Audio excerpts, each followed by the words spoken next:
예, 안녕하세요. 예, 상속 이야기의 강사, 이재호입니다. 오늘은 보통 얼마 전에도 이제 문의를 받았는데, 유류분. 보통 이제 유류분을 청구하면 다 받을 수 있다. 또는 당한 입장에서는 들어오면 물어줄 수밖에 없지 않느냐라고 얘기를 하십니다. 근데 그렇지 않습니다. 그래서 방어 방법 이렇게 하면은 이런 경우 물론 다 되는 건 아닙니다. 일부의 경우 조건이 맞으면 유류분을 방어할 수 있다. 또는 깎을 수 있다. 이 방법에 대해서 말씀드리겠습니다. 만약에 지금 설명드리는 그 사례에 해당하시면 유류분을 해당하는 만큼 공지할 수 있습니다. 자,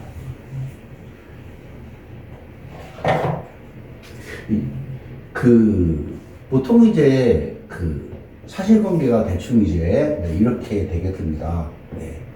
간단하게 간략하게 하기 위해서 가족관계를 설명을 드리면 아버지가 계시고 일남과 일녀가 있습니다.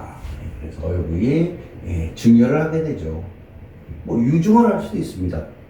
그래서 10억을 증여했습니다. 자, 그리고 여기 상속으로 2억이 있습니다. 남은 거 이렇게 되어 있습니다.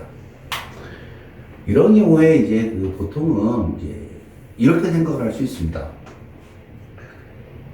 일녀가 이거에 대해서 유류분을 청구합니다. 그리고 이게 예금이죠. 예금인 경우 또는 부동산인 경우 그래서 1억씩 1억씩 이렇게 나눕니다. 이 상속 남은 게 임대보증금일 수도 있고 금융재산일 수도 있습니다. 그래서 임대인 같은 경우 또는 금융회사인 같은 경우는 상속인 전원의 동의가 없으면 돈을 내주지 않습니다. 그래서 1억씩 받고 1년은 10억에 대해서 유류분을 들어가게 됩니다. 4분의 1이니까 2억 5천이 되겠죠. 2억 5천만 원의 유류분을 들어가게 되는 게 일반적입니다. 또는 조금 이제 아시는 이런 변호사님이라면 저희가 이제 요런 유사한 경우를 봤습니다. 요거를 더해서 계산합니다. 이 10억과 이 2억을 더해서 12억을 재산으로 보고 4분의 1에서 유류분이 3억이니까 3억인데 1억을 받았으니 2억을 달라 이렇게 얘기하기도 합니다. 자, 그런데 사실은 이 계산은 틀렸습니다. 말씀하신 대로 증여 재산만 보면 10억이니까 2억 5천만 원을 청구할 수 있다고 생각합니다. 또는 증여가 10억이고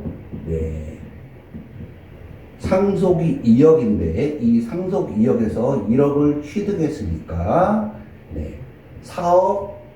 4억에서 마이너스 1억을 빼고 3억이죠. 3억 3, 4, 10이니까 유류분 3억에서 1억을 받았으니까 2억을 청구할 수 있다. 이렇게 보기도 합니다. 사실은 이게 두 개가 다 틀렸습니다. 그럼 얼마를 줄 수 있느냐? 증여가 10억이고 상속이 2억인 건 맞습니다. 그래서 3억인데 여기서 2억을 빼줍니다. 그래서 1억만 유류분을 반환을 해주면 됩니다. 이게 맞습니다. 그래서 어떤 분들은 일반적으로 이 유류분을 잘 모르시는 소송을 안 하시는 일반인 분들은 내가 10억을 증여받았으니까 2억 5천 물어줘야 되는 거 아니냐 또는 2억 5천 청구할 수 있는 거 아니냐라고 생각하십니다. 그렇지 않죠. 어떤 서면을 보면 이렇게 주장하기도 합니다. 유류분이 3억인데 상속에서 1억을 취득을 했으니까 2억을 지급받으면 된다. 그래서 2억을 청구하기도 합니다. 그러나 진실은 이겁니다. 실제는. 유럽은 3억은 맞습니다. 근데 2억을 공제하는 겁니다. 왜 2억을 공제하냐? 이거에 대해서 말씀드리겠습니다. 자, 이게 한번 이 옛날 그 유튜브를 제가 이제 올린 거를 보신 분이 다 보신 분들이 있습니다. 예. 그런 분들은 그러면 기억이 나시겠지만 유료분은 증여재산 더하기 상속재산 빼기 상속채무, 이게 이제 피상속인이 생전에 가졌던 전체 자산입니다. 곱하기 유류분 비율이 됩니다. 원래 유류분 비율은 법정 상속분 곱하기 뭐 2분의 1 뭐 이렇게 되는데 그냥 유류분 비율로 하겠습니다. 이렇게 하면 이제 그때 아까 얘기했듯이 이게 10억이 되겠죠. 이게 2억이 되고 이게 없으니까 4분의 1. 아까 이제 설명드린 걸로 보면 그럼 이게 전체가 10억, 12억에 곱하기 4분의 1이니까 유류분은 3억이 됩니다. 유류분을 다 청구할 수 있는 게 아니고 유류분 부족분을 청구하는 겁니다. 우리는. 왜냐하면 원래 유류분이라는 것 자체가 피상속인의 증여나 상속으로부터 소외돼 가지고 그 자기의 법정지분의 절반인 최소한의 상속분 그것조차 못 받는 사람을 그 보호하기 위해서 만든 제도이기 때문에 뭐 그 유류분권자가 증여받거나 상속을 받은 게 있다면 당연히 그분을 차감을 하고 나머지 부족한 부분만 청구할 수 있게 하고 있는 겁니다. 그래서 우리가 실제로 받을 거는 유류분 부족분이 됩니다. 유류분 부족분은 산식이 유류분에다가 증여받은 게 있으면 증여를 빼줍니다. 그리고 순상속분이라는 걸 빼줍니다. 자, 근데 아까 사례 인려 같은 경우는 이게 없습니다. 3억이 되겠죠. 여기서가 문제입니다, 이게. 순상속분이 과연 뭘 의미하냐는 겁니다. 이 순상속분은 이게 상속을 통해서 받는 재산을 의미합니다. 상속으로부터 받는 재산. 자, 그러면 아까 2억이었는데 법정 상속분은 2분의 1씩입니다, 원래.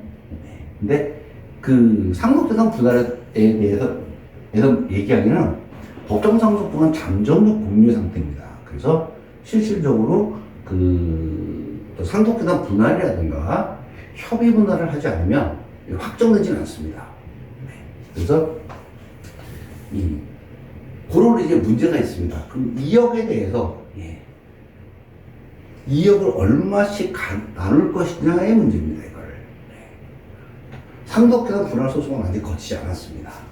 그에 대해서 대법원이 뭐라고 했냐면 구체적 상속분이라고 얘기합니다. 이거는 무슨 얘기냐면 유류분에서 공제할 순상속분, 그죠? 유류분에서 공제할 순상속분은 이 순상속분 이거는 구체적 상속분을 기준으로 한다. 이렇게 얘기를 합니다. 자, 구체적 상속분은 또 뭐냐 그러면 그거는 이거죠. 피상속인으로부터 생전에 증여를 받은 상속인이 있다면 그럼에도 불구하고 남은 상속 재산에 대해서는 자기가 증여받은 거를 빼고 나서 계산을 해야 된다는 얘기입니다. 자, 1남은 10억 받았으면 원래 아버지가 12억에서 증여를 안 하고 사망하셨으면 6억씩 나눠 가져야 됩니다. 그렇죠? 2분의 1씩이니까. 그런데 얘는 1남이 10억을 받았습니다. 그러면 이미 자기가 원래 12억에 대한 법정 상속분 6억을 초과하는 10억을 받았기 때문에 이 2억에 대해서 상속분이 없다는 얘기입니다. 이게 구체적 상속분의 의미입니다. 그러니까 원래 구체적 상속분은 법정 상속분의 빼기 증여. 뭐 더하기 기억은 이렇게 나오는데 이건 생략해야 됩니다. 그래서 법정 상속분 빼기 증여, 이게 구체적 상속분입니다. 그래서 일람은 마이너스 4억입니다. 그래서 이 2억은 사실 2억은 일녀가 전부 다 가져가야 됩니다. 원래는. 그래서 원래는 이 일녀 입장에서는 이 2억이 임대 보증금이라든가 또는 예금으로 있다. 그러면 이거를 자기가 다 찾던가 아니면 그냥 냅둬야 됩니다. 은행에서 공탁을 하게 하거나. 왜? 법원에서 이 순상속분, 유류분에서 공제될 순상속분은 구체적 상속분이라고 했기 때문에 구체적 상속분이 2억입니다. 1억이 아니고. 자, 그런데 여기서 1억씩 뽑았습니다. 그렇죠. 일남과 일녀가 은행에 손잡고 같이 가서 2억에 있는 예금을 1억씩 뽑았습니다. 그러면 이 순상속분을 1억으로 볼 것이냐 2억으로 볼 것이냐의 문제입니다. 이게 또 실제로 그 1년은 1억을 취득을 했습니다. 그러나 이 유류분에서는 구체적 상속분 2억을 빼게 하고 있습니다. 이런 경우에 1억을 순상속분 유류분에서 공제될 금액을 대법원에서 얘기하는 2억으로 볼 것이냐 아니면 실제로 취득한 1억으로 볼 것이냐 문제입니다. 만약에 2억으로 보게 되면 1억만 유류분 무조건 1억이 됩니다. 그러나 이걸 1억으로 보게 되면 2억이 되겠죠. 자, 여기에서 이제 한 발 더 나갑니다. 대법원은 이렇게 협의했다. 원래 2억을 받을 수 있는데 일남과 일녀가 서로 합의를 해서 1억씩 나눠 갖기로 했다면 1년은 1억을 스스로 포기한 거로 봅니다. 유류분을. 유류분 부족분에서 원래는 1년은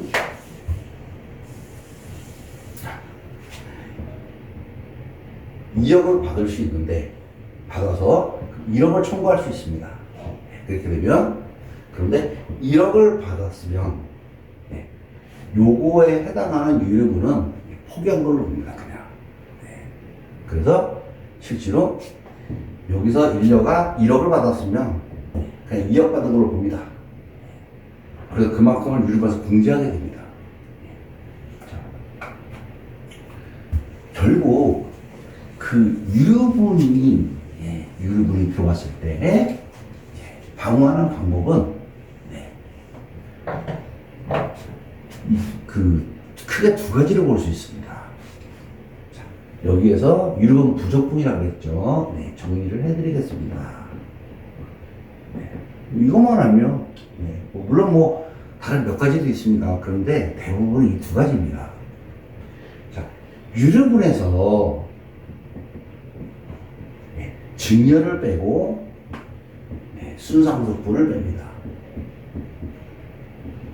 이거는 이제 유류분 권자를 기준으로 합니다. 그래서 소송을 당하는 입장에서는 이건 올립니다.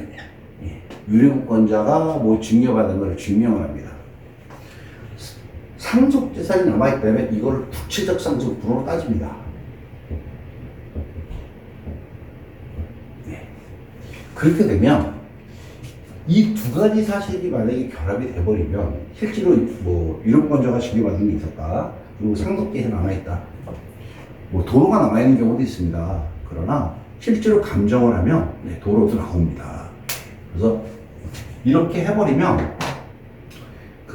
유류분이 떨어집니다. 이게 부족분이. 그러면 그만큼을 방어할 수 있습니다.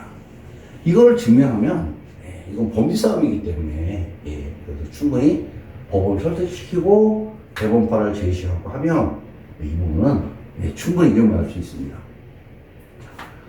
오늘은 유류분에서 상속재산이 남아있는 경우 대한 유료분 방어 방법, 그때 어떻게 뭐 방어할 수 있는지에 대해서 말씀드렸습니다.